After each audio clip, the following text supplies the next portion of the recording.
Oke nih ya, sebelum kita mulai, nah ini ya, di part 5 itu sebenarnya tahu nggak kenapa kecepatan gitu ya? Karena nih ya di situ, nah gue tuh harusnya sih gue em, bisa tuh sampai 17 menit gitu kan, tapi tapi karena bapak gue udah pulang, jadi gue tuh harus hentikan videonya gitu loh. Oke, kembali lagi bersamaku. Saya adalah kreator Stargazer Ball Kingdom. Dan sekarang kita akan melanjutkan reaction sejarah Perang Dunia Kedua part 6. Angkatan Udara dan Laut memulai perjalanan mereka melintasi Selat Inggris sehingga pantai Normandia dipenuhi oleh kapal-kapal laut sekutu yang mulai mendekati pesisir Perancis. Kapal-kapal perang mengawal dengan cermat mengamati situasi, sedangkan pesawat tempur menyapu langit memastikan jalur mereka aman dari serangan udara musuh. The eyes of the world are upon you. The hopes and prayers of liberty-loving people everywhere march with you. Betul, ini gue lagi sendirian di rumah, jadi kemungkinan gak ada gangguan. Good luck. Saat armada sekutu sudah mendekati pesisir Perancis, mereka mulai turun dari kapal berpindah ke perahu yang akan membawa para prajurit ke garis pantai. Sementara itu di garis pantai, Hans Heinze, seorang prajurit angkatan darat Jerman yang bertugas sedang memandangi laut lepas dengan teropongnya, hatinya mulai berdebar saat melihat ratusan kapal berlayar cepat ke arah mereka. Menyadari bahwa pertempuran besar-besaran akan terjadi di pantai ini, dengan cepat ia memberitahu rekan-rekannya untuk bersiap melakukan perlawanan terhadap pasukan sekutu yang akan menyerang mereka. Dalam keadaan tergesa-gesa, pasukan Jerman mulai mengaktifkan pertahanan mereka, mempersiapkan senjata-senjata, dan mengatur posisi pertahanan di sepanjang pantai. Sementara itu, di posisi pasukan sekutu yang berada di atas perahu, mereka tak menyadari bahwa posisi mereka telah diketahui oleh pasukan Nazi. Mereka pun langsung digujudkan dengan tembakan pertama dari pasukan Jerman, sehingga pertempuran sengit pun terjadi.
Dalam pertempuran yang sengit ini, banyak pasukan sekutu yang gugur karena mereka tidak memiliki tameng yang cukup, sehingga mereka menjadi sasaran empuk bagi senapan mesin pasukan Nazi Jerman.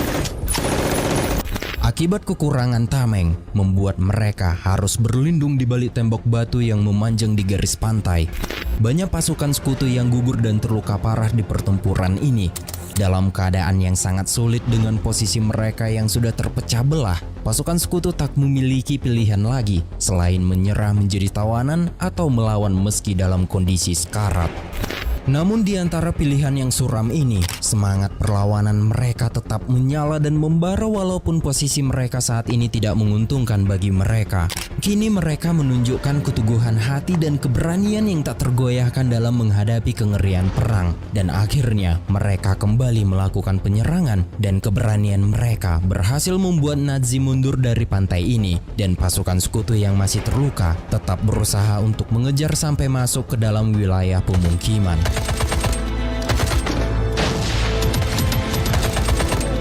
Mighty Allied armies have made successful landings in North France in history's greatest invasion. Setelah pasukan sekutu berhasil merebut beberapa wilayah di Prancis Utara, mereka mendapat bantuan tambahan dari pasukan ringan udara dan parasutis yang langsung terjun ke Prancis Utara. Fighter-borne troops and parachutists rained down from the sky early today. Setelah pantai berhasil diamankan, barulah armada sebanyak 4.000 kapal menurunkan pasukannya di pantai ini, dan misi selanjutnya pasukan sekutu akan berperang sampai ke ibu kota Jerman, yaitu Berlin. While a vast armada of 4,000 ships disgorged ground troops on Hitler's fortified shore. There's no moment now to slack. Hard as it may seem after 5 long years of war to bring this slaughter to an end. Buat kamu yang lagi susah dapat kerja, kalau mau cepet dapat panggilan, mending pakai aplikasi ini guys, karena lamarnya gampang banget. War to bring this slaughter to an end. Sementara itu, di belahan Pasifik, pulau-pulau yang masih dikuasai oleh Jepang masih menjadi sasaran Angkatan Laut Amerika yang bertekad untuk memaksa Jepang kembali ke tanah air mereka. We are on the offensive all over the world, bringing the attack to our enemy. Dalam beberapa pertempuran yang terjadi, banyak armada Jepang yang dihancurkan. Our pilots had scored the greatest aerial victory in the history of naval warfare. 402 planes to our 26. Sedangkan di wilayah timur Eropa, tentara merah Stalin terus melancarkan serangan besar kepada pasukan Hitler.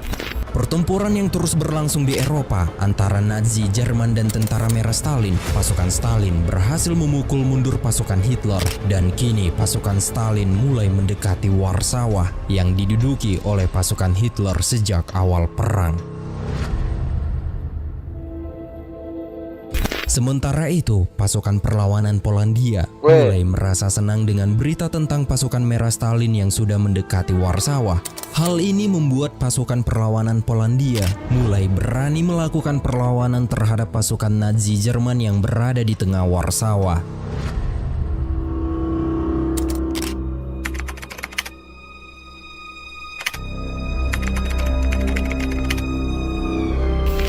Bulan Agustus 1944, rakyat Polandia mulai membuat barikade atau pertahanan untuk menghalau pasukan Nazi Jerman. Mereka berharap bisa bertahan sampai tentara merah tiba. Kemudian dengan senjata seadanya, pejuang perlawanan Polandia yang berada di pinggir kota mulai melakukan penyerangan ke sebuah pos komando Jerman yang terletak di tengah kota Warsawa.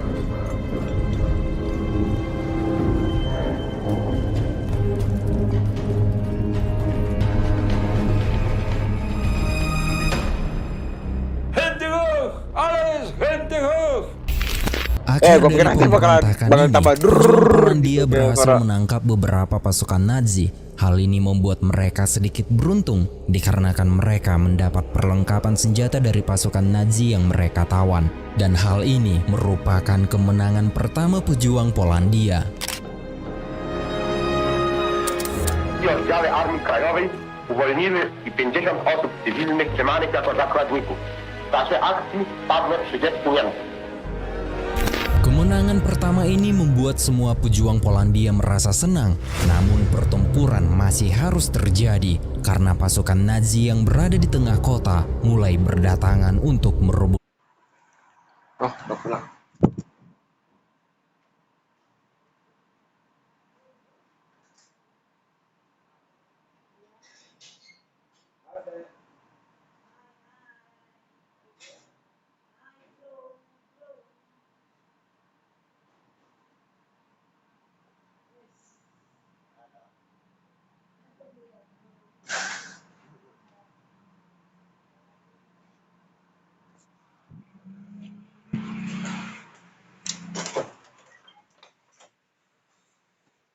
Tunggu ya guys.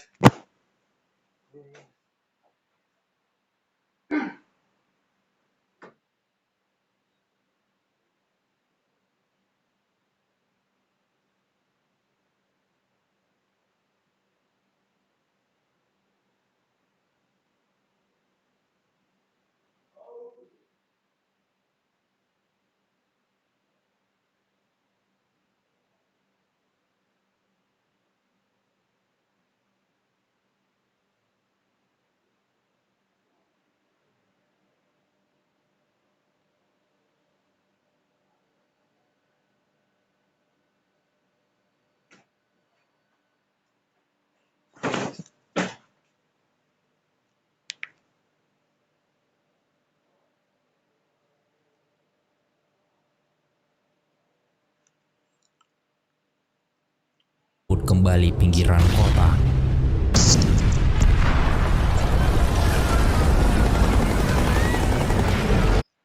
Lupa.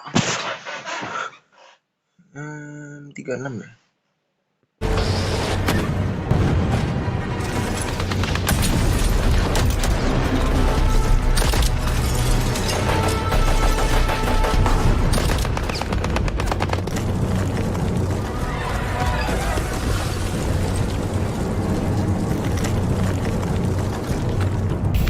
Akibat kekurangan persenjataan, banyak pejuang Polandia mengalami luka-luka parah. Namun meskipun demikian, semangat perlawanan mereka tidak padam. Pejuang Polandia yang tidak terluka terus mempertahankan wilayah mereka dengan penuh keberanian.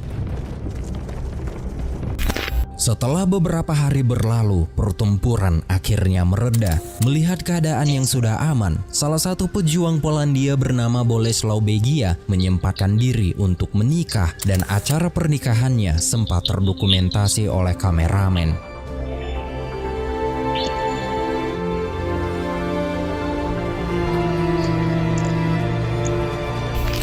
Menyadari bantuan Soviet akan tiba, kedua pengantin baru ini mengadakan acara. Tahu nggak sih, sekarang ada AI yang bisa mikir kayak satu tim lengkap.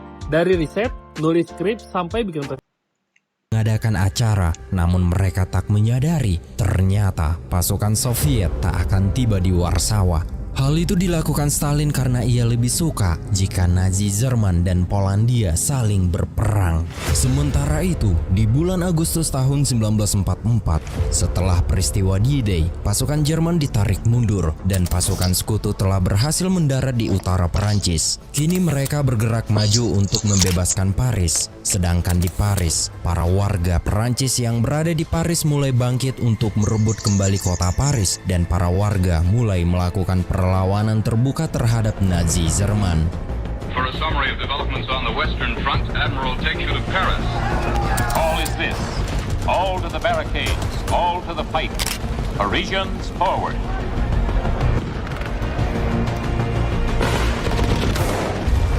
The French resistance carrying on open warfare with the Germans, risking their lives for an ideal.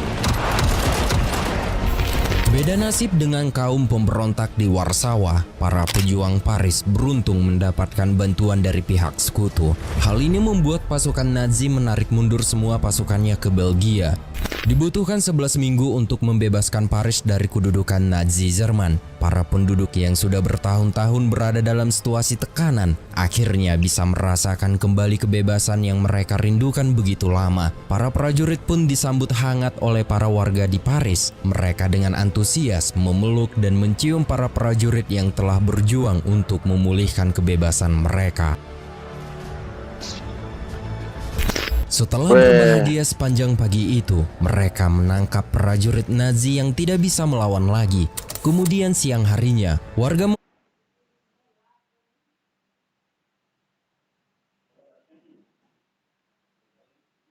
memberitahu nama-nama kolaborator yang dekat dengan Nazi, termasuk wanita yang menjadi kekasih prajurit Nazi. Bagi mereka, ini dianggap sebagai pengkhianat. Maka dari itu, mereka menangkap semua warga Paris yang terlibat dengan Nazi Jerman. Mereka berbondong-bondong pergi ke alamat para wanita yang sudah berhubungan dengan Nazi Jerman selama perang terjadi. Para wanita yang telah berkhianat diseret ke tengah kota dan mereka dibotak lalu dipermalukan di depan semua para warga.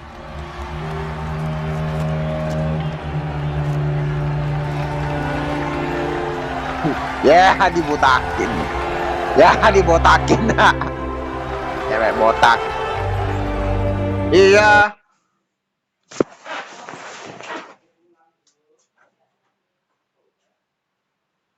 Oke, jadi.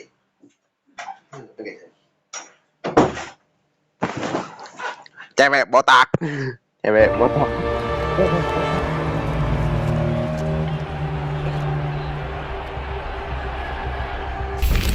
Sementara itu, di Warsawa, pasukan pejuang Polandia mulai panik dikarenakan pasukan merah Stalin tak kunjung tiba dan kini pasukan Jerman sudah sampai pada misi membumi hanguskan Warsawa.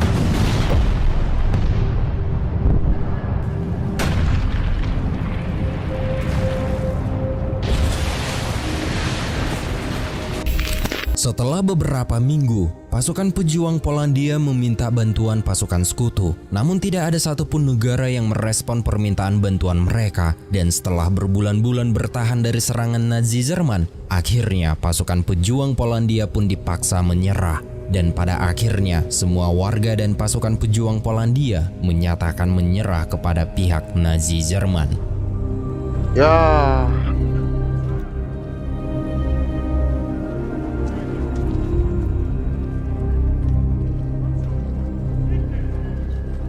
Setelah pasukan Polandia menyerah, pasukan Nazi yang sangat kejam datang ke Polandia, yaitu pasukan SS. Kehadiran pasukan SS membuat semua warga Polandia keringat dingin dikarenakan mereka tahu bahwa pasukan SS datang hanya untuk membunuh para warga Polandia. 180.000 pria, wanita, dan anak-anak dibantai dalam waktu yang sangat cepat. Dan para warga yang masih hidup digiring ke sebuah kereta yang menuju ke Jerman dan mereka akan melalui sisa perang di kamp tahanan. Sementara itu, di belahan Pasifik, pasukan Amerika melanjutkan kampanye penjelajahan dan kini mereka akan memasuki Pulau Saipan dan Peleliu. Jika pasukan Amerika mampu merebut Saipan dan Peleliu, maka Amerika Serikat mendapat basis yang strategis untuk menempatkan pesawat pengebom B-20 Super Fortress. Pesawat-pesawat ini memiliki jangkauan yang cukup untuk melakukan serangan langsung ke wilayah Jepang tanpa perlu melakukan pengisian bahan bakar di tengah jalan. Maka dari itu, jika Jepang berhasil menguasai Saipan dan Peleliu, mereka akan berada dalam jangkauan bom menuju sasaran utama, yaitu Jepang.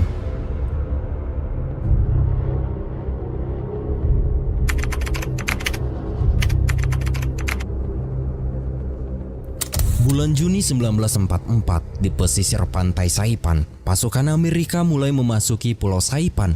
Hal pertama yang dilakukan pasukan Amerika adalah membombardir besar-besaran Pulau Saipan dari kapal laut Amerika.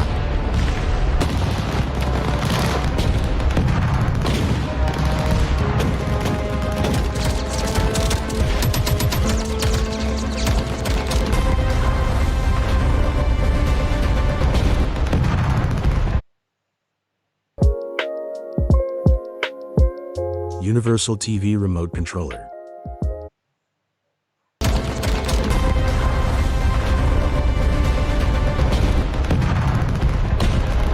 Setelah melakukan bombardir di tepi pantai, pasukan Amerika mulai melakukan gerakan maju ke dalam Pulau Saipan. Mereka akan menyapu setiap sudut pulau, secara sistematis membersihkan wilayah dari pertahanan Jepang. Taktik ini melibatkan penggunaan infanteri yang terlatih dengan baik, serta dukungan artileri yang sudah siap melakukan penyerangan brutal.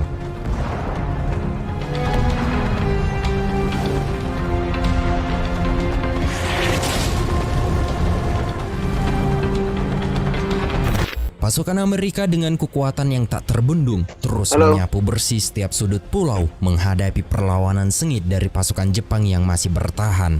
Meskipun pertempuran berlangsung sengit, pasukan Jepang akhirnya menyadari bahwa kekuatan Amerika tak terbendung di Pulau Saipan ini. Dengan persediaan yang semakin menipis dan melihat bahwa mereka tidak dapat mengubah arus pertempuran, pasukan Jepang akhirnya terpaksa menghentikan perlawanan mereka. Dan satu persatu pasukan Jepang mulai menyerahkan diri. Setelah pasukan Jepang menyerahkan diri, salah satu pasukan Jepang memberitahu bahwa di ujung tebing banyak wanita dan anak-anak yang bersembunyi. Kemudian seorang prajurit Amerika sebagai penerjemah mulai mengumumkan dari pengeras suara agar anak-anak dan wanita menyerahkan diri. Mereka dijanjikan akan mendapatkan makanan dan perawatan bagi yang terluka. Mendengar pengumuman itu, beberapa wanita, anak-anak, dan lansia mulai berdatangan menyerahkan diri. Namun sebagian besar wanita menolak menyerah. Mereka beranggapan bahwa wanita-wanita yang menyerah menjadi pemuas nafsu para pasukan Amerika dan mereka lebih memilih untuk bunuh diri dengan cara melompat ke batu karang di tepi pantai. 本当にもう忠誠心って言いますか、国に忠義を尽くすっていうカチカチの頭の人たちはもし敵に見つかったら自分たちで自害しようってそういう頭でしたよ。Akhir dari pertempuran di Pulau Saipan ini, pasukan Amerika berhasil sepenuhnya menguasai Pulau Saipan. Kemudian di bulan Desember 1944 di Eropa, Jerman sudah diambang kekalahan. Kemudian Hitler berencana mengeluarkan armada besar terakhirnya untuk meratakan pasukan sekutu yang sedang mendekati garis perbatasan Jerman. Die Welt muss wissen, dass daher dieser Staat niemals kapitulieren wird. Ich möchte Sie bitten, der Führung der Bewegung zu vertrauen und mit äußerstem Fanatismus diesen schweren Kampf für die Zukunft unseres Volkes durchzufechten. Oke. Untuk part 6 kayaknya sampai sini aja dulu ya.